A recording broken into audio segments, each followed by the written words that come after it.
ओम शांति। आज हम 3 जुलाई 2023 बाबा की मुरली सुनेंगे। सबसे पहले देखते हैं मुख्य पॉइंट्स। आज की मुरली में बाबा ने बताया कि अभी तुम्हारी बुद्धि में आया है कि हम पतित थे और बाबा हमको पावन बनाने आए हैं। बाबा कहते हैं कि अब ये दुनिया फिर से पावन बनेगी और तुमको दुनिया वालों को बताना है कि पावन बनाने वाला शिव बाबा है, जिसकी जयंती भी तुम मनाते हो, वह अब आ चुका है। और बाबा ने बताया कि मनुष्य समझते हैं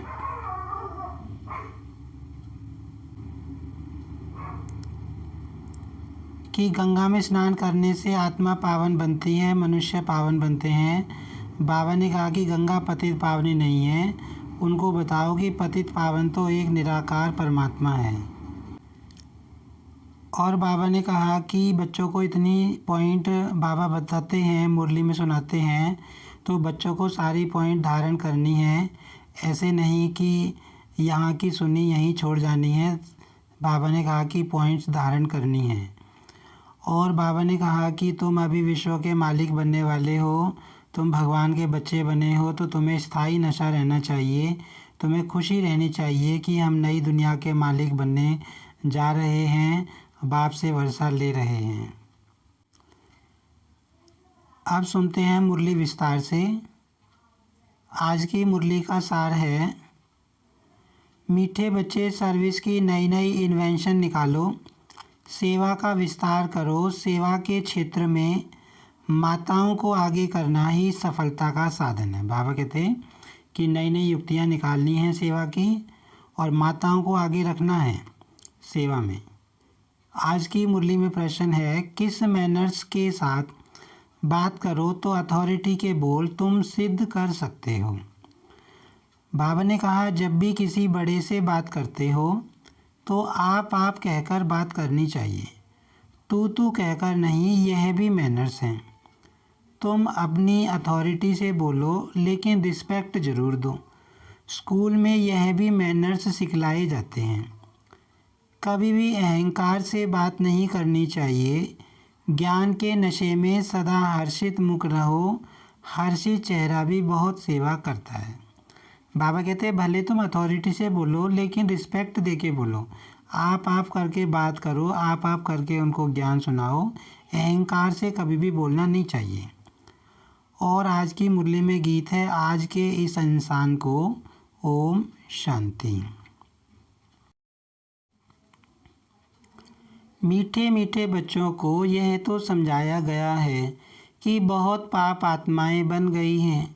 अच्छे बच्चे पुकारते हैं कि पाप बहुत हो गया है। पाप से ही मनुष्य पतित बनते हैं। याद भी करते हैं कि पाप आत्माओं को पुण्य आत्मा बनाने के लिए हे पतित पावन आओ। बाबा कहते बच्चे पुकारते हैं भगवान को कि हे पतित पावन आओ। यह पतित दुनिया है तो ज़रूर कोई पावन दुनिया भी है। निराकारी दुनिया को पावन दुनिया नहीं कहा जाता, वह शांति धाम है। निराकारी दुनिया जो है वो तो आत्मा के रहने का स्थान है, उसको पावन दुनिया नहीं कहेंगे। पावन दुनिया इसी धरती पर आती है जब सतयुग होता है। पतित और पावन दुनिया मनुष्यों के लिए है। कलयुगी दुनिया में पतित हैं और सतयुगी दुनिया में पावन हैं। पतित पावन बाप ही पावन दुनिया स्थापन करते हैं। विद्वान पंडितों ने शास्त्र बनाए हैं, नाम रख दिया है व्यास का।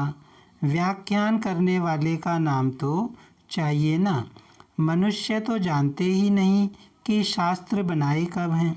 यह तुम बच्चे जानते हो। सतयुग त्रेता में शास्त्र आदि होते नहीं। भक्ति मार्ग का वहाँ कोई निशान नहीं। बाबा समझा रहे हैं कि सतयुग त्रेता में भक्ति तो होती नहीं, शास्त्र द्वापर युग से बनने शुरू होते हैं। भक्ति मार्ग का वहाँ कोई निशान नहीं। बाप ज्ञान से जिंदाबाद करते हैं, ज्ञान से 21 जन्म जिंदाबाद होते हो, फिर माया आकर मुर्दा बना देती है। यह है मुर्दों की दुनिया जिसको कब्रिस्तान कहा जाता है। बाबा कहते हैं ये दुनिया कैसी है, कब्रिस्तान है, मुर्दों की दुनिया है, दुनिया दुखी आत्माओं की है, पतित आत्माएं हैं। इस समय घोर कब्रिस्तान कहेंगे। बुद्धि तो सबकी चलती होगी, महाभारी लड़ाई में पूरा कब्रिस्तान बनता है और लड़ाई में ऐसा नहीं होता। बाबा कहते हैं कि जो महाभारत लड़ाई होगी उसमें पूरा कब्रिस्तान बन जाएगा। भागवत में लिखा हुआ है ज्ञान सागर के सभी बच्चे कब्र दाखिल हो जाते हैं। माया ने काम चिता पर बिठाए सबको भस्मीभूत कर दिया है, सब कब्र दाखिल हैं। मुसलमानों की कुरान आदि में भी है कब्र दाखिल हो जाते हैं। जब क़यामत का समय होता है तो उन्हों को जगाने अल्लाह आता है। ये कुरान में भी लिखा हुआ है कि क़यामत के समय पर अल्लाह नीचे आता है और सबको कब्र से निकालता है। कब्रिस्तान को फिर परिस्तान बनाते हैं। बाबा ने बताया था कि बिरला मंदिर में भी लिखा हुआ है कि दिल्ली को परिस्तान बनाया था, तो ज़रूर कब्रिस्तान को परिस्तान बनाया होगा। बाबा कब्रिस्तान को परिस्तान बनाते हैं।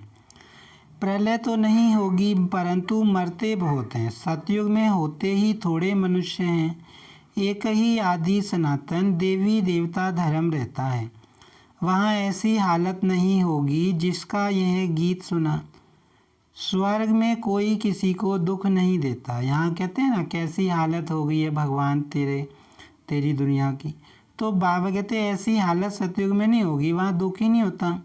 यहाँ तो कितना दुख देते हैं, एक दो का खून कर देते हैं।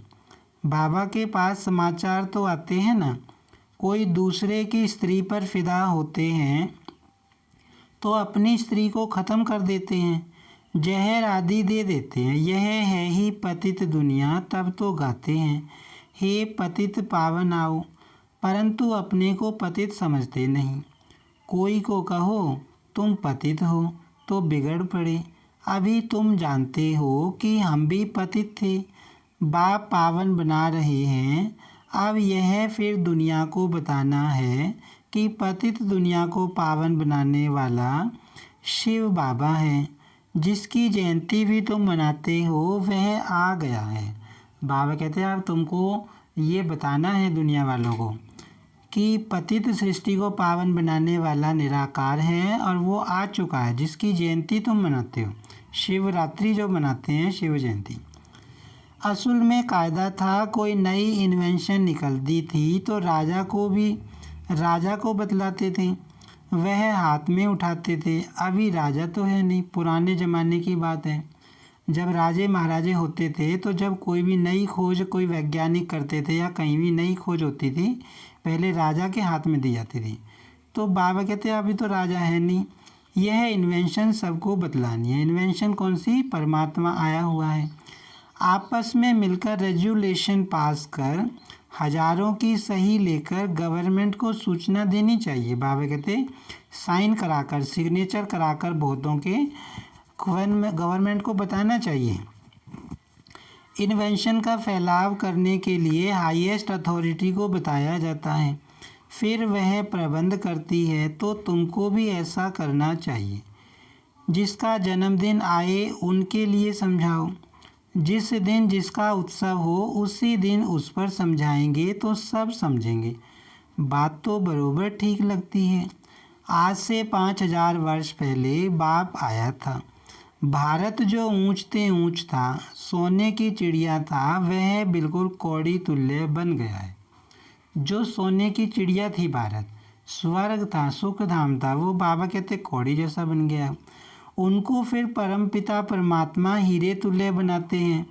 ब्रह्मा द्वारा यह ज्ञान दे रहे हैं। तुम समझा सकते हो, वास्तव में हर एक मनुष्य ब्रह्मा कुमार कुमारी है। सरनेम यही है। ब्रह्मा से ही रचना होती है ब्राह्मण धर्म की, फिर देवता क्षत्रिय वैश्य शूद्र, यह सारा सिजरा बन जाता है। शुरुआत तो नई सृष्टि की किससे होती है? ब्रह्मा से होती है। तो बाबा बता रहे हैं तो तुम इन त्योहारों पर अच्छी रीति से समझा सकते हो। दीपमाला आती है यह तो तुम जानते हो। अब घर घर में घोर अंधियारा है। ज्ञान सूर्य प्रगटा अज्ञान अंधेर विनाश। बरोबर घोर अंधियारा है। बाबा कहते हैं अभी तो अंधियारा हो गया पूरी सृष्टि में, है ना, अज्ञान का अंधियारा है। कोई भी आत्मा अपने बाप को नहीं जानती। बाप को जानने से ही सबकी ज्योति जग जाती है ना। सबकी ज्योति कैसी है? मंद पड़ गई है। तो बाबा कहते हैं जब बाप को जान जाते हैं तो ज्योति जग जाती है। उनको क्षमा भी कहा जाता है। तो ऐसे मुख्य पर्व पर तुम बहुत अच्छी रीति समझा सकते हो। बाबा कहते जौन सा त्यौहार आए उसी त्यौहार को पर समझाओ, उसी त्यौहार पे ज्ञान दो। बाबा कहते उसी को आधार बनाकर तुम गवर्नमेंट को भी समझाओ।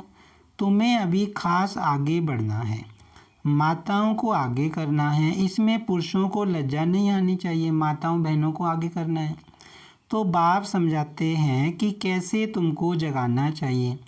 आपस में मिलकर के हस्ताक्षर लेकर के फिर समझाओ। तुम हर एक वास्तव में शिव के बच्चे हो। ऐसे नहीं कि सभी शिव हैं, बाप तो एक है। अब सारी आत्माएं परमात्मा थोड़ी हैं। तो बाबा कहते हैं सब शिव थोड़ी हैं। बाप तो एक है, वह है रचयिता, पतितों को पावन बनाने वाला। एक मेमोरेंडम बनाना चाहिए, मुख्य जो बड़े हैं उनको बताना चाहिए। तुम तो मनुष्यों को जगाते हो, मनुष्य समझते हैं गंगा में स्नान करने से पावन बनते हैं, परंतु गंगा तो पतित पावनी नहीं है। पतित पावन एक ही निराकार है। मनुष्य क्या समझते हैं? गंगा में नहाएंगे पावन बन जाएंगे, है ना। लेकिन बाबा कहते हैं गंगा पतित पावनी नहीं है। पतित से पावन आत्मा कैसे बनेगी? बाबा से योग लगा के। ज्ञान की वर्षा करने वाला ज्ञान सागर वह है, बाकी यह सब अंधश्रद्धा है। अभी तुम बच्चों को अथॉरिटी मिली है। शास्त्रों में लिखा है कुमारियों द्वारा ज्ञान बाण मरवाए हैं। अच्छे अच्छे बच्चे काम कर सकते हैं, भाषण आदि कर सकते हैं। सेना में नंबरवार तो होते हैं ना। बाबा कहते अच्छे अच्छे बच्चे जो ज्ञानी हैं उनको भाषण करना चाहिए, नॉलेज देनी चाहिए। बातचीत करने में भी मैनर्स चाहिए। अपने से बड़े को हमेशा आप कहा जाता है, परंतु अनपढ़े बच्चे आपके बदले तू कर बात करते हैं। पढ़ाई से भी बुद्धि में मैनर्स आते हैं। फिर बाबा कहते हैं जो बड़ा हो उसे तुम ज्ञान दे रहे हो तो आप करके बात करनी चाहिए। टीचर्स फिर भी अच्छे होते हैं जो पढ़ाकर मर्तबा पाने लायक बनाते हैं। कैरेक्टर्स भी रजिस्टर में लिखते हैं। आजकल तो इतने कैरेक्टर वाले हैं नहीं, दुनिया में गंद ही गंद है। गीत में भी सुना ना कि क्या हाल है। तुम बच्चे जानते हो, अहो भारत हमारा कौन कहलाए। भारत स्वर्ग था, सन्यासी लोग तो कह देते हैं। यह सब आपकी कल्पना है। उन्हों को क्या पता स्वर्ग क्या होता है। कई आत्माएं ज्ञान सुन के क्या कहती हैं?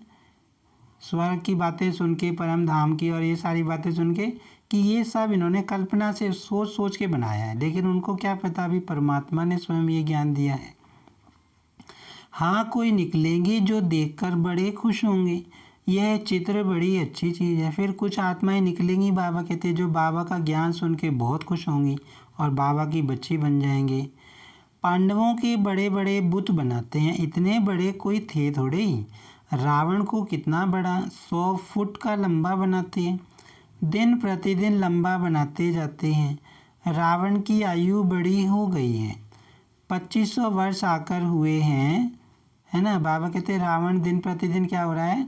विकार बढ़ रहे हैं, 5 विकार बढ़ रहे हैं, बुराइयां बढ़ रही हैं।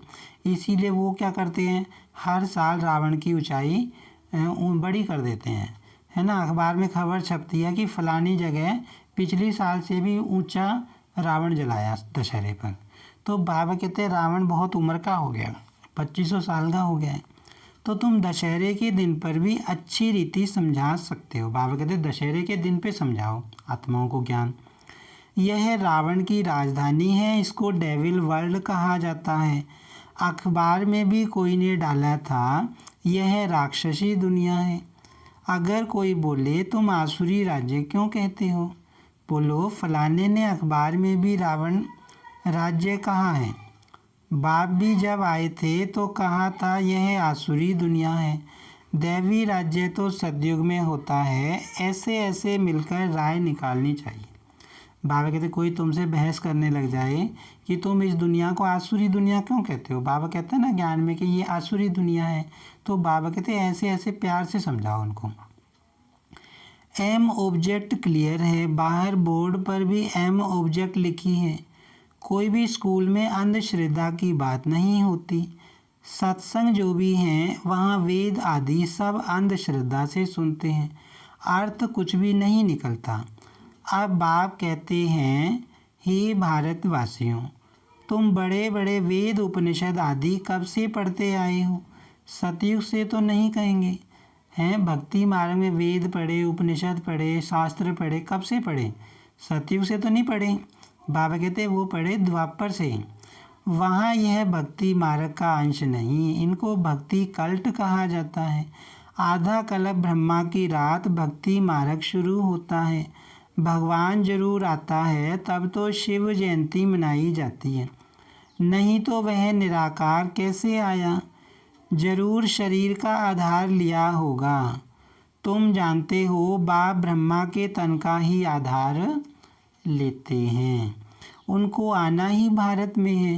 बाप का जन्म भी भारत में ही होता है, ब्रह्मा का भी भारत में ही है। बाबा ने विराट रूप के लिए भी समझाया है, यह ब्राह्मण धर्म है चोटी। अब प्रैक्टिकल में तुम हो ना, हम ब्राह्मणों के ऊपर शिव बाबा निराकार है, फिर ब्रह्मा का तन दिखाना पड़े। यह सरस्वती और यह ब्राह्मण कुल, फिर देवता कुल, क्षत्रिय कुल, इतने इतने जन्म लेते हैं। अब बाबा समझा रहे हैं कि जो ब्राह्मण कुल है हमारा, हम ब्राह्मण बने हैं, ये चोटी कुल है, ऊंचा कुल है, बिल्कुल क्लियर एक्यूरेट बन सकता है। ब्रह्मा की रात, सरस्वती की रात, ब्राह्मण वंशियों की भी रात। अभी रात चल रही है ना, ब्रह्मा की रात चल रही है। दिन में फिर सब ब्राह्मण सो देवता बनते हैं। पॉइंट्स तो बच्चों को बहुत दी जाती है, धारण करनी है। ऐसा नहीं एक कान से सुना और बाहर निकले खलास। बाबा कहते मुरली सुनी सेंटर पे, तो ऐसे नहीं यहाँ से घर पे गए और ख़त्म, जो कुछ सुन के आए थे वो वहीं की वहीं छोड़ आए। ऐसे नहीं करना। बाबा कहते धारण करनी है, पॉइंट बुद्धि में रखनी है। जैसे और सत्संगों में कथाएं आदि सुनकर चले जाते हैं, यहाँ तो तुमको प्रत्यक्ष फल मिलता है। जानते हो इस पढ़ाई से हमको मनुष्य से देवता बनना है, वहाँ कुछ एम ऑब्जेक्ट नहीं। बाप समझाते तो बहुत हैं परंतु कोई बिरले निकलते हैं। बाबा कहते हैं बाबा तो ज्ञान बहुत समझाते हैं, लेकिन कोई कोई बच्चा पुरुषार्थ करता है, कोई कोई तो ट्रेटर भी निकल पड़ते हैं। समझाना चाहिए यह युद्ध का मैदान है, माया बड़ी प्रबल है, कोई फेल हो जाते हैं, यह भी ड्रामा का खेल है। सब थोड़े ही विन कर सकते हैं। बाबा कहते सारे बच्चे तो न विजयी बनेंगे। बच्चे जानते हैं हम माया रावण से हारे हुए हैं, हार और जीत का यह खेल है, माया से हारे हार है।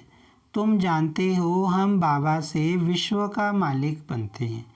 यह नशा स्थायी रहना चाहिए ना, नशा टूटता क्यों है? अब बाबा पूछ रहे हैं भाई तुम नई दुनिया के मालिक बन रहे हो, तुमको बाबा मिला है तो खुशी रहनी चाहिए ना, नशा रहना चाहिए, फिर नशा तुम्हारा टूट क्यों जाता है? खुशी कम कैसे हो जाती है?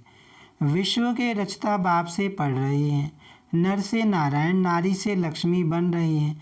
ऐसे थोड़े ही होता है कि स्टूडेंट पढ़ाई और पढ़ाने वाले को भूल जाते हैं। फिर यहाँ क्यों भूलते हो? बाबा कहते हैं दुनिया में बच्चा अपने टीचर को नहीं भूलता, तो तुम क्यों भूल जाते हो? घर में जाने से एकदम भूल जाते हैं, सेंटर पर याद रहता है, मुरली सुनते हो तब याद रहता है, फिर बाबा कहते घर जाते हो भूल जाते हो। क्यों भूल जाते हो? यहाँ बहुत निश्चय बुद्धि हो जाती है। कितने आंसू बहाते, यहाँ से घर गए फिर चिट्ठी भी नहीं लिखते हैं। मधुबन जाएंगे, कितना बाबा उसे प्यार करेंगे, कितना अच्छी तरह याद करेंगे, है ना, आंसू बहेंगे, और फिर घर जाके बाबा कहते कोई चिट्ठी भी नहीं लिखते, बाबा को याद नहीं करते। अनन्य बच्चे जो पंडा बनकर आते वह भी भूल जाते हैं। कम से कम सर्विस समाचार तो लिखें। बाबा हम आपकी सर्विस पर तत्पर हैं। नहीं तो बाबा समझ लेते हैं माया ने कब्र दाखिल कर दिया है। पुराने टाइम पे जब बाबा के थोड़े बच्चे थे तो चिट्ठी लिखा करते थे। बाबा के बच्चे मधुबन में चिट्ठी जाती थी, फिर ब्रह्मा बाबा चिट्ठी का उत्तर भी देते थे। तो बाबा कहते अगर कोई बच्चा चिट्ठी नहीं लिखता तो बाबा क्या सोचते हैं कि बच्चे पे माया का प्रभाव पड़ गया है। बुद्धि भी कहती है ऐसा बाबा जो विश्व का मालिक बनाने वाला है उनको तो निरंतर याद करना चाहिए। परंतु बच्चे मास मास भी याद नहीं करते, पत्र नहीं लिखते। बाबा कहते बच्चे एक एक महीना चिट्ठी नहीं लिखते। माया कोई कोई को तो बिल्कुल ही मुर्दा बना देती है। जीते जी भी चिट्ठी नहीं लिखते, मरने के बाद तो बात ही नहीं। बाबा भी चिट्ठी तब लिखेंगे जब वह खुद लिखेंगे। जो बाबा को याद करेंगे वही कर्मातीत एवर हेल्दी बनेंगे। बाबा का वर्षा तो ज़रूर याद आना चाहिए। स्थायी नशा भी चढ़ना चाहिए। इस समय तुम बच्चों का याद से मुख मीठा होता है। जानते हो सृष्टि का राज्य रूपी मक्खन हमको मिलता है। कृष्ण को मुख में माखन दिखाते हैं, अर्थात विश्व का राज्य है। कृष्ण को जो शास्त्रों में गीता में दिखाया है ना कि कृष्ण के मुख में मक्खन दिखाते हैं, मक्खन खाता था, वो मक्खन कौन सा है? वो नई दुनिया का जो राज्य भाग्य मिलेगा वो है, राज्य भाग्य वाला मक्खन है। मालिक पने में भी स्टेटस है ना, जो जितना करेगा वह पाएगा, है ना। बाबा कहते जो बाबा का बच्चा जितना पढ़ेगा, जितनी मेहनत करेगा उतना पाएगा। सबकी अपनी अपनी मेहनत है। तुम जानते हो बाबा हमको पढ़ाते हैं। परम पिता कहा जाता है ना, तो पिता से ज़रूर वर्षा मिलता है। मात पिता चाहिए तब बच्चे पैदा हों, तब वर्षा मिले। कहते भी हैं तुम मात पिता हम बालक तेरे। तुम्हारे सहज राजयोग सिखलाने से हम स्वर्ग के मालिक बनते हैं। समझाना चाहिए तीन सेनाएं तो बरोबर खड़ी हैं। विनाश काले विपरीत बुद्धि तो खलास हुए थे। बाकी जिनकी प्रीत थी भगवान के साथ वह स्वर्ग के मालिक बन गए। हमारा फ़र्ज़ है गवर्नमेंट को इत्तला करना। जो भी बड़े बड़े ऑफिसर्स तुम्हारे साथ मिलते हैं उनसे भी सही ले सकते हो तो खुश हो जाएंगे। बाबा कहते बड़े बड़े अफसरों के साइन लेने चाहिए तुम्हें समझा के। यह तो बहुत अच्छा कार्य करते हैं, मेहनत करो, इसमें फुर्सत भी चाहिए जो फिर संभाल सको। सर्विस बढ़ाने के लिए तो बहुत युक्तियाँ हैं, परंतु बच्चों में कहाँ कहाँ अहंकार आ जाता है या फैमिलियरिटी में आने से बहुत नुकसान कर देते हैं। ज्ञान के नशे से चेहरा सदा हर्षित मुख रहना चाहिए। बाबा कहते तुम्हें बहुत सेवा करनी है, तुम्हें अहंकार नहीं आना चाहिए और फैमिलियरिटी का नशा भी नहीं होना चाहिए। और ज्ञान के नशे से तुम्हारा चेहरा कैसा रहना चाहिए? हमेशा खुश। अच्छा मीठे मीठे सिक्की लदे बच्चों प्रति माता पिता बाप दादा का याद प्यार और गुड मॉर्निंग। रूहानी बाप की रूहानी बच्चों को नमस्ते। हम रूहानी बच्चों की रूहानी बाप दादा को याद प्यार और नमस्ते। धारणा के लिए मुख्य सार है एम ऑब्जेक्ट को सामने रख पुरुषार्थ करना है। दैवी मैनर्स धारण करने हैं। एक कान से सुन दूसरे से निकालना नहीं है। बाबा कहते दैवी गुण धारण करने हैं। विश्व रचयिता बाप हमें पढ़ा रहे हैं, उनके हम स्टूडेंट हैं। इस नशे में रहना है, इस बात की खुशी रखनी है हमें, इस बात के नशे में रहना है कि हमको कौन पढ़ा रहा है और सर्विस की भिन्न भिन्न युक्तियाँ निकाल उसमें बिजी रहना है। आज की मुरली में वरदान है बाप के दिए हुए खजाने को मनन कर अपना बनाने वाले सदा हर्षित सदा निश्चिंत भव। आप बच्चों के मनन व सिमरन करने का चित्र भक्ति मार्ग में विष्णु का दिखाया है। सांप को शैया बना दिया और विकार अधीन हो गए। माया से हार खाने की युद्ध करने की कोई चिंता नहीं, सदा मायाजीत अर्थात निश्चिंत। बाबा कहते तुम जो विचार सागर मंथन करते हो, मनन करते हो, उसका यादगार विष्णु को दिखाया है। कैसे सांपों की शैया पर आराम से बिना बेफिक्र निश्चिंत होकर लेटे हैं। रोज़ ज्ञान की नई नई पॉइंट स्मृति में रख मनन करो तो बड़ा मज़ा आएगा, सदा हर्षित रहेंगे। अब बाबा रोज़ की मुरली में नई नई बातें हमको बताते हैं। तो बाबा कहते हैं रोज़ नई पॉइंट पे मनन करो, पुरानी पे मनन मत करो। तो बाबा कहते हैं बहुत मज़ा आएगा और खुश रहोगे, क्योंकि बाप का दिया हुआ खजाना मनन करने से अपना अनुभव होता है। जब बाबा जो ज्ञान हमको सुनाता है उसके ऊपर जब हम मनन करते हैं तब आत्मा की चार्जिंग होती है, आत्मा को शक्ति मिलती है। तो बाबा कहते हैं तुम्हें मनन शक्ति से बाप का जो खजाना है वो अपना अनुभव करना है। आज की मुरली में स्लोगन है, स्वपरिवर्तक वह है जिसके अंदर सदा यह शुभ भावना इमर्ज रहे कि बदला नहीं लेना है, बदल कर दिखाना है। हमें बदल कर दिखाना है। आज की मुरली से हम स्वमान लेंगे, मैं सदा हर्षित एवं निश्चिंत रहने वाली आत्मा हूँ। ओम शांति।